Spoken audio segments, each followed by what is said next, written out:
Okay.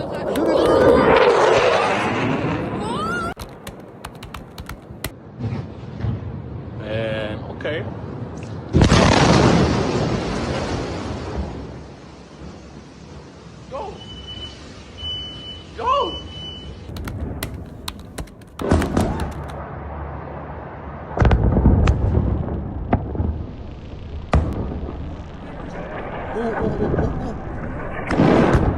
In the next 30 seconds, you're going to see the real footage from one of the most controversial airstrikes of the entire Israel-Iran conflict. You'll see the footage of Israeli F-35 stealth fighters dropping precision bombs not on a military base, but on a prison. Before we get into the footage though, I want to quickly thank the sponsor helping to make this video possible.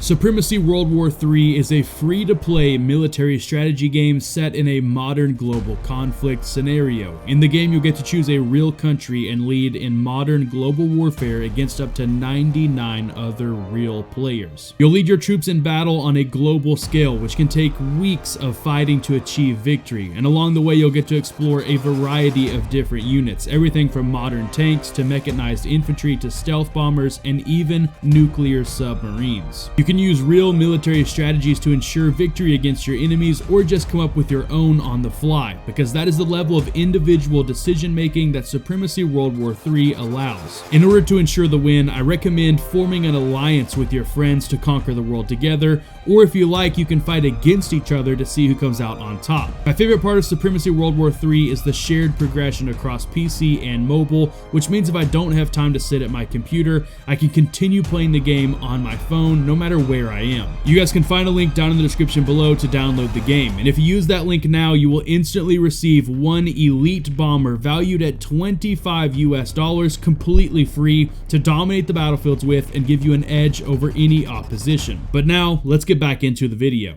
On June 23rd, 2025, Israeli warplanes screamed over Tehran and dropped precision bombs directly on Evin prison.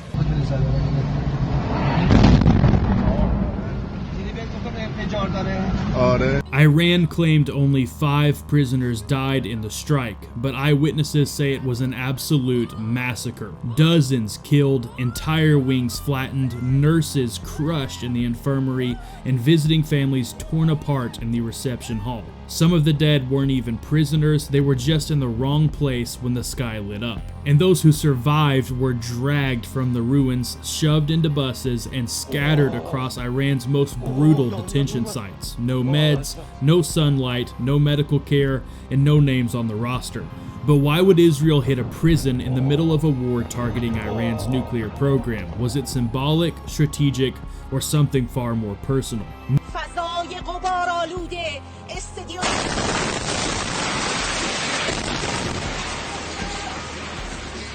Nestled at the base of the Alborz Mountains on the outskirts of Tehran, Evin has held the enemies of the regime for nearly half a century. Writers, activists, protesters, foreigners, scientists. If you speak too loudly in Iran, this is where they make you disappear. The prison is divided into separate wings. Ward 2A controlled by the IRGC, Ward 209 run by the Ministry of Intelligence, and Ward 240 for those awaiting interrogation, often in solitary confinement. At any given time, Evin holds over 2,000 people. Many of them have never seen a courtroom, and some of them are serving sentences for things they posted on social media. Others for protesting fuel prices, and some simply for being born in the wrong country. So when Israel targeted Evin in June 2025, it wasn't just bombing a structure, it was striking the heart of the regime's fear machine, the place where power silences truth, and where those who speak out are buried, not in graves, but in cells. But now that door has been blown wide open, and behind it lies a story the Iranian government doesn't want anyone to see. 11:30 p.m. on June 23rd, thousands of feet above the city of Tehran, the Israeli Air Force were already in position. At least 2 fighter jets, likely F-35I Adirs, slipped past Iranian radar using terrain masking and electronic warfare to stay invisible. The F-35I Adir is Israel's customized variant of the American F-35A. Adir means mighty. and it lives up to the name. It can reach speeds of Mach 1.6, fly over 1,300 miles, and slip through enemy radar with a signature smaller than a bird, all while carrying up to 5,700 pounds of precision weapons inside its stealth bays. And if stealth isn't needed, it can haul a massive 18,000-pound payload externally. The Adir is armed with some of the most advanced air-to-ground weapons in the world. For example, the GBU-39 small diameter bomb is a GPS-guided bomb that can hit from 75 miles out. The Spice 1000 is Israel's own glide bomb, capable of visual target recognition. The Rampage missile is a supersonic standoff weapon designed to crack bunkers. And last but not least, the Delilah cruise missile is loiter-capable and deadly accurate. For self-defense, it carries Python 5 and AMRAAM air-to-air missiles, but it's designed to strike first, not dogfight. If all that wasn't enough, the Adir also features custom Israeli electronics, advanced jamming systems, and cyber warfare tools. It doesn't just avoid radar, it can completely blind it. At 11:14 p.m. on June 23, 2025, the first strike landed. It slammed into Evin's administrative building, blowing apart the main entrance, the visitor reception area, and adjacent medical facility. Just seconds later, a second missile hit the northern edge of Ward 8, a cell block reportedly holding both political prisoners and common inmates. Flames surged throughout the wing, walls collapsed inward, and screams echoed in the dark. Guards fled for their lives. Some prisoners were locked in, others broke free and tried to dig survivors out with their bare hands. Power cut out across the compound, smoke filled the corridors. What was left of the prison's emergency response system simply failed. Within just 15 minutes, the death toll had already climbed into the dozens. Among the dead were guards, medical staff, visiting family members, and uncounted inmates. The Iranian government was quick to downplay it. Their first report, just 5 fatalities, all economic criminals, but leaked footage and survivor testimonies told a different story. By midnight, the IRGC had locked down the entire area. No journalists, no photos, no answers.